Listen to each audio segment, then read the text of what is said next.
them, and I think if you live long enough, you're going to go through all of them or most of them.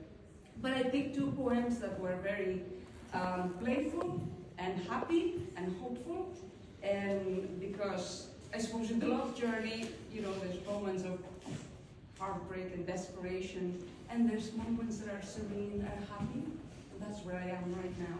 So that's why I picked those ones. I love them. Smitten, smitten, like a fussy kitten, joyfully purring, successfully luring you to be here, to abandon fear, not wanting much, but your gentle touch, to stroke me and still find yourself free. And the second poem is a poem called With You. I am happy, no longer sad. I am laughing, no more tears. Moving on, no looking back.